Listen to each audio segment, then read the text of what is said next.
Today we are going to give you the top 24 Cornerstone wide receiver rankings in Dynasty. So which wide receivers should you be building your Dynasty teams around? These guys are going to be the top guys under 25 years old. So again, if they are 25 or older, they are not in this video. Let's see who can comment first with the 25-year-old wide receiver. First, do a couple things. Number one, we are transitioning soon to the fantasy domain, which is our other YouTube channel. It's going to focus mainly on redraft during the season, week-to-week videos. So make sure you are subscribed. Head over to fantasy domain right now. The link is in the bio, and make sure you're subscribed to that. Also, big announcements. We have memberships available on our channel for the top tier of our members. You can go to join on our YouTube channel. You're going to get team grading videos from Nathan and I. We're going to grade your Dynasty team. It also gives you access to our rankings, our Discord, and our ADP data, so make sure you go check that out as well. We're trying to get to 3,000 subscribers this week. We are so close, so make sure you like the video and make sure you subscribe to the channel. It's free, easy way to support the channel, and we really, really appreciate all of you guys so much helping make all of this possible. And we had a little bit of change of scenery, as you can see, which is fantastic. As you can, scenery? Yeah, and one more announcement. We hired a producer Sam, who is standing right there behind our TV, who's not going to be on camera, but he's the newest member of the DD team, so welcome to him. Huge all right, thanks. Top 24 Dynasty Cornerstone wide receiver rankings is going to start with the S tier, and we all know we're starting with Justin Jefferson and Jamar Chase in this tier. Yep, no question here. Justin Jefferson is making a run for being the greatest wide receiver of all time. If you watch him any game, be ready to be amazed because he's amazing, and that directly translates to fantasy points, clearly. Finally is the wide receiver one overall in fantasy last season and on a PPR basis, and I think standard as well, right? I think so, yeah. But again, he's not going down anytime soon. His situation is not going to be hurt in any way by Jordan Addison or anything like that. It's just going to help him. Jamar Chase, the guy that we have next, we like him a lot. He's just, you know, when you have the difference between Justin Jefferson and Jamar Chase, you're talking about Jefferson scoring 33 points in a game off of 0 touchdowns and really getting it from receptions and yardage. Jamar Chase is going to be just a little bit slightly more touchdown dependent. That doesn't mean he's, you know, significantly inferior. He's still in the S tier because he still has as high of a ceiling on a game-to-game basis as Justin Jefferson does. That's just why we prefer one over the other. So let's go down to the A tier with Garrett Wilson. Yeah, in the A tier, we're going to put Garrett Wilson here at the third Cornerstone wide receiver, above of CeeDee Lamb, above Amon-Ra St. Brown, who's also in this tier. And with Garrett Wilson, you know, I'm seeing random tweets, and I get grumpy on Twitter sometimes, but, you know, we should be selling Garrett Wilson. I mean, I don't think you understand. And the argument is being valued close to his ceiling, but if Garrett Wilson's ceiling is late second, early third round of a startup, I don't think we believe in Garrett Wilson that much. I mean, we're talking about a guy that's not even close to hitting his prime yet. He's still super young. He's only played 1 year. He's going to be playing with a quarterback that did win MVP 2 years ago. While admittedly he struggled last year, it is a QB upgrade for Garrett Wilson. So with Garrett Wilson, we do like him more than these guys, but they're in the same tier. Why do we put him in front? Personal preference. I mean, we just have always been high on Garrett Wilson. We're going to continue to be on that train. So we're going to put him above the next guy, which is CeeDee Lamb. CeeDee Lamb we finally got. And look, this is risky, honestly. CeeDee Lamb probably should be third on this list, but again, same tier. He finally hit the point last year. He was at 18 points per game, which is where we were looking for that production. We were looking for that wide receiver one season from CeeDee Lamb. He delivered. His value is cemented at the early second, usually early mid-second. He's been falling a little bit. So he actually could be a good value in Dynasty. But he is ahead of Amon-Ra St. Brown, who is absolutely deserving of being in this tier due to the fact that you saw the string of games from last season into this past season, or 2 seasons ago into this past season. He was dominant. He still came out. He kicked butt in that offense. Nobody's going to take away targets from him. Amon-Ra St. Brown is certified elite in the NFL and in Dynasty. He absolutely deserves to be in this A tier of guys. We're gonna move down to the B tier. We're gonna start with our guy. I mean, you're gonna continue to tell us, ruffle some feathers. We're gonna ruffle again. We're gonna be truffling, but it's gonna be Jackson Smith and Jigba here is gonna be our next guy. Yeah. So JSN is, you know, if those of you who don't believe in him this season from a fantasy perspective, I would say, be careful. Be careful because you could be missing out on a sneaky productive season for this guy who is really going to be primarily a slot receiver and has, I know we're not super big into off-season hype very often, but JSN is already tearing it up against like everyone in Seattle, which we expected. And he's been not as valued in Dynasty as we thought he would be going into this season. We are a strong believer in him being a consistent fantasy asset long term, and that results in him being ranked higher for us in Dynasty. He is a PPR threat big time, being that slot receiver. He's going to get the easy targets in the potential six-back offense with Geno Smith, Charbonnet, and Walker, and then DK and Lockett, who may be on his way out soon. But that's really going to be the main reason why we have him over Waddle, because Waddle is the wide receiver 2 in his own offense, playing behind Tyreek Hill for the next few seasons at least, in contrast to Jackson Smith and Jigba, who is poised to be the wide receiver 1 very soon in that offense. DK isn't taking anything away from Jackson Smith and Jigba. DK does not play a wide receiver 1 role in that offense. While you may think DK is better currently because he's more experienced, he's a veteran, and he's a deep threat, like the deep threats are not the true wide receiver 1s in their own offense. Waddle is going to be, he's kind of the same thing right now for the Dolphins. He's kind of a glorified DK. He's faster, obviously better, and he has games where he can score like 45 points. But again, from a consistency standpoint, I don't think he's going to be as consistent as JSN is going to be long term. Then we have Chris Olave coming at the end of this tier. You can make an argument for him to be a little bit higher here. I think he's going to take a step up this year with Derek Carr, who is a massive upgrade from Andy Dalton and Jameis Winston last season. But we're big fans of him and what he can do. So yeah, and when you look at Chris Olave, I mean, especially, I think he's absolutely deserving to be here, and like you said, maybe higher. You look at what he did from a production standpoint his rookie season. I mean, heck, you look at the guys that have done that, and over a period of time like that, they hardly ever fail. They pretty much always hit. So Chris Olave is going to be safe.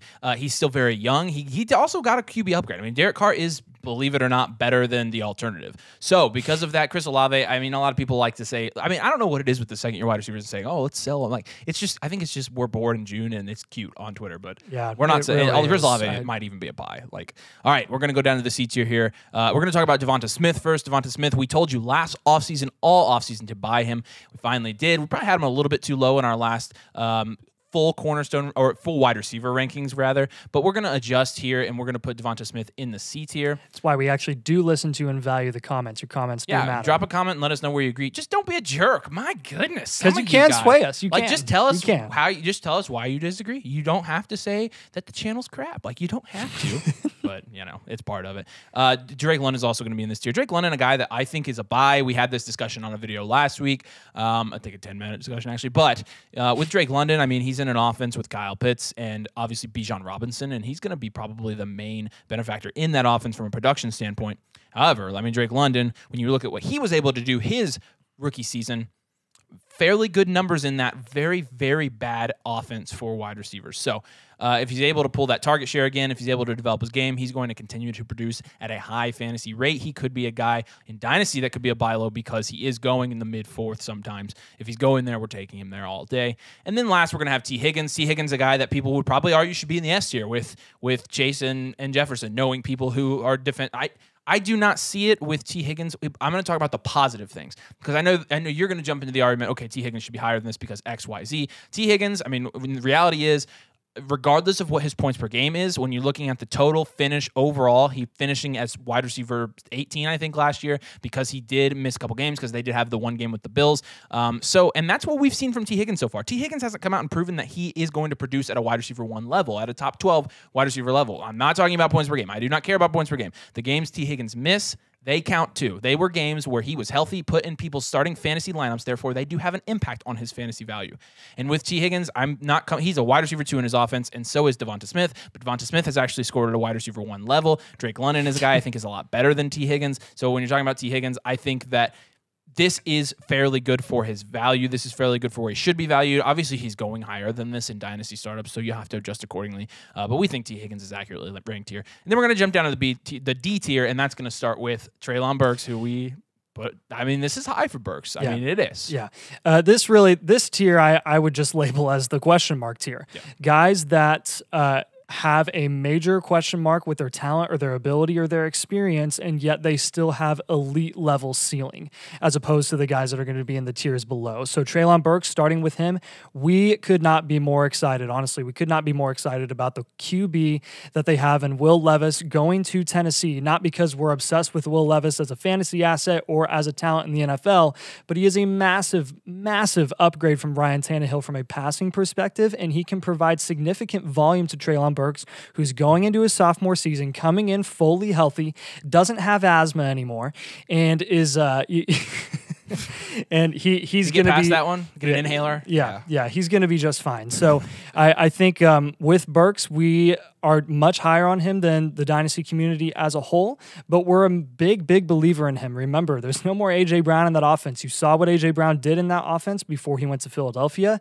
Let's see what Treylon Burks can do with a good passing upside quarterback. How much does it affect his value if D-Hop goes to the Titans?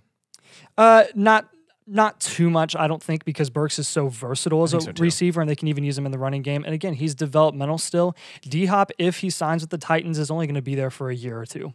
A year or two max. With Quentin Johnson being our next guy, he's a rookie. He got first-round draft capital, which is great. He's playing behind Keenan Allen, who's going to be on his way out soon, and Mike Williams. QJ is really going to take Keenan Allen's role. So there's probably going to be a transition period for the next season or two, however long Keenan Allen stays with the Chargers. But I think QJ is definitely poised for a eventual breakout. It just might take a little bit of time. And again, not every first-round receiver pans out, and we're just hoping he does. Jordan Addison, the wide receiver 2 in his own offense, he will be the wide receiver 2 for the Vikings forever, if he stays there forever, behind Justin Jefferson. His ceiling isn't as high as these other guys, but he is definitely a talent that you're going to want to be looking for, and one of the most just well-rounded, consistent, safe receivers in this 2023 rookie class. And I'll let you head it off with Jerry Jeudy. Yeah, so with Jerry Jeudy, this is a guy that we listed as somebody you could potentially be buying, because although he did kind of have a little mini breakout at the end of last year, the value hasn't really changed. I mean, he's still going about in the 6th round, mid-6 maybe.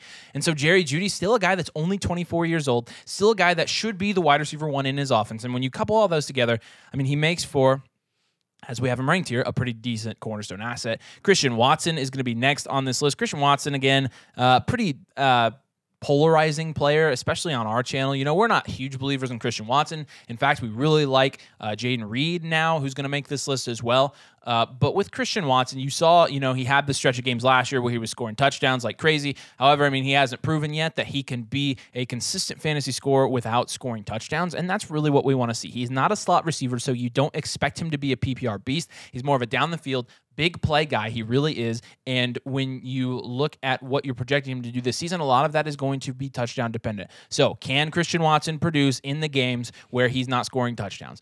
That is the question. We will see. For now, we have him comfortably slotted between Jerry Jeudy and our next guy, who is Zay Flowers. And Zay Flowers, another wide receiver in that stretch of wide receivers in the late 1st round this year in the 2023 NFL Draft. Going over to the Ravens, a guy that's been faded by quite a few people in Dynasty, honestly. I mean, of all the receivers, I think people were high on Zay Flowers right before the draft. The draft happened. People were like, actually, I don't really care for that anymore. And I think a lot of that has to do with the Greg Roman offense in Baltimore that is not there anymore. I think people just don't realize that there actually will be a system in place offensively in Baltimore that will allow Zay Flowers to actually produce. There's not a ton of target competition there either. I don't care what you say. Rashad Bateman is not going to heavily crowd that opportunity for receptions in that offense. Rashad Bateman's also on this list, but further down. So clearly, to us, the number 1 Dynasty wide receiver in that offense is Zay Flowers. We like him. Yeah. We like his draft capital. We like his skill set. We think that he's going to get plenty of opportunity this year. And given that he stays healthy, given that he transitions well in the NFL, we actually expect his value to jump up a little bit going into next year, given the fact that he's a rookie wide receiver, so that's easy to happen. And he's actually got a pretty good skill set that people are just fading right now. So dropping down to the F tier, we're going to start with your guy from last year, Jahan Dotson. My boy Jahan, getting really one of the worst imaginable landing spots that we thought last season, and yet he still went into that abysmal offense and produced as the, I think, wide receiver 31 on a points per game basis, or something very impressive for a rookie wide receiver and struggling with injury as well. So with Dotson, he's, going to be playing in an offense that has limiting passing volume. I don't really care what you say about Sam Howell and how he's some hidden gem. He was still drafted in the 5th round. We have a lot to see from him until we really know what that offense is going to look like. And until then, when you're splitting between Terry McLaurin and Jahan Dotson, there's only so high from a fantasy perspective that Dotson can produce. That's the major question we have now. He could easily go up this time next season, and Terry ain't going to be in Washington for too long, honestly. He did sign that extension last season, but it was a shorter extension. He's got a couple years left, and I think maybe even an out, so you'd have to check me on that, though. I'm not sure. With Jamison Williams being our next guy, we have been notably low on him. He is not going to take away from Amon-Ra St. Brown when he comes back, and he's not going to be a consistent producing fantasy asset. While he is a great weapon for the very effective and explosive Detroit Lions offense, how high can he go in these rankings when he's only getting at most 5 targets in a game? That's just that's the field stretching ability that he has. He's a speedy wide receiver. And then closing out this tier, we've got George Pickens, who we, again, have been notably low on. We think Deontay Johnson is consistently shorted way too much. But you can't ignore the fact that Pickens did have over 800 receiving yards last year, which is a very, very impressive feat for a rookie wide receiver. He could up that this season as well. Yeah, and with Rashad Bateman starting down here in the G tier, he's not a guy that we've been overly high on as well. However, he does slide into our top 24 Cornerstone wide receiver rankings, given the fact that he's still only 23 years old, still going to be in an offense where, I mean, there is ample opportunity, I think, like I said, with Zay Flowers. So is it possible that Rashad Bateman comes out and takes that wide receiver 1 role? Yes. Are we guessing that that's going to happen? No, we are not. We are guessing that's going to be Zay Flowers. I personally have never been high on Rashad Bateman. I don't really think you have either. No, he's not a guy that we're pursuing in Dynasty. But again, he's in an offense with an elite quarterback. He's got some other good weapons beside him, playing alongside him. And when you look at the opportunity, it can be there. And he, in Stents last year, he actually looked decent. He was injured for most of the year, so we still don't really know. He's going to have to stay healthy. He's going to have to prove that he belongs in this top 24. And then we're going to have Josh Downs. Josh Downs is my guy. I've seen videos and people on Twitter saying, oh, you should be selling Josh Downs because everybody's so high on him. Yeah, I mean, what are you actually selling him for? I mean, he's going in the mid-late second, so you're selling for Sky Moore plus. Like, I mean, at that point, you just hold Josh Downs. I mean, Josh Downs was a fairly good prospect. He slid in the NFL draft. He's obviously on the smaller end, but when you look at wide receivers that have come out that small, it has been done. It will continue to be done, Josh Downs. And again, you're talking about combine weights. I mean, it's not really...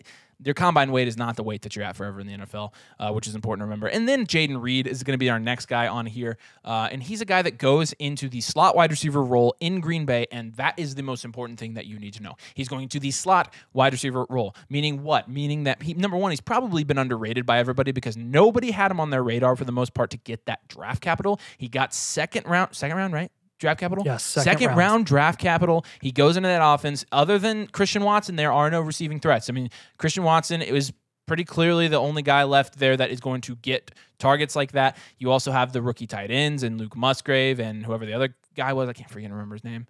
Oh, goodness. I won't try to think of it. Yeah. Anyways, but still, I mean, he's coming in with other rookies. Yes, thank you.